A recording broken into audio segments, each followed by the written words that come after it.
Many thanks for joining us again on the newsroom. I am Okpeyemi Owosheni. The national electricity grid collapsed again on Tuesday, plunging millions of people into darkness. The latest incident occurs barely 24 hours after electricity distribution companies across the country announced the grid collapsed around 6:48 p.m. on Monday, resulting in the loss of power supply across their networks. Similarly, the Kaduna Electricity Distribution Company confirmed the fresh collapse and promised the restoration of normalcy as soon as possible. And gunmen have again killed 5 persons in Bokos local government area of Plateau State. The killings occurred shortly after a security meeting with stakeholders in the locality. The chairman of Bokos Cultural Development Council, Famusun Fedogan, confirmed the killings on Tuesday in a statement he jointly signed with the association secretary, Duwama Bosco. The statement demanded an urgent establishment of a civilian task force to address future occurrences.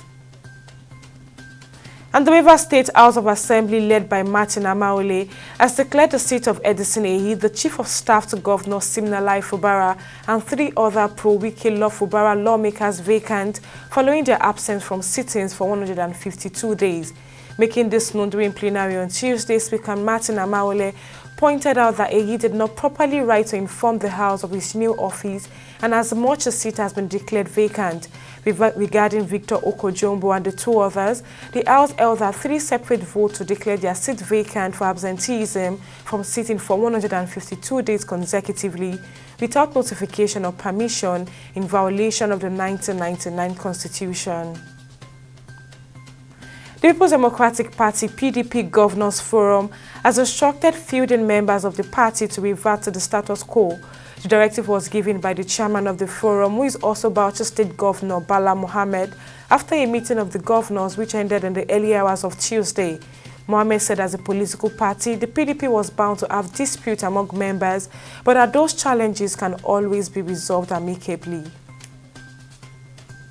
And on business, Nigeria's headline inflation rate for September 2024 rose to 32.70%, according to the latest Consumer Price Index report from the National Bureau of Statistics.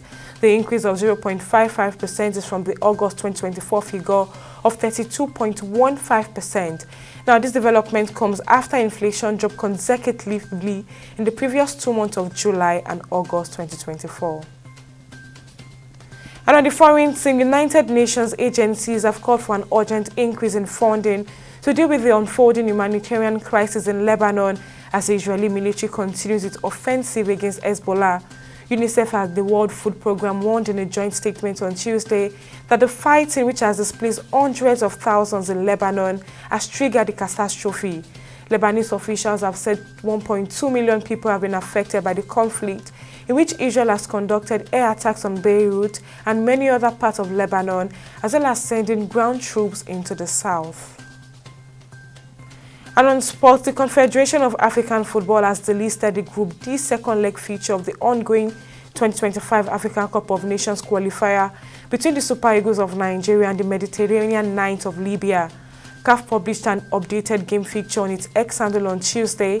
However, it did not include the Libya vs Nigeria game.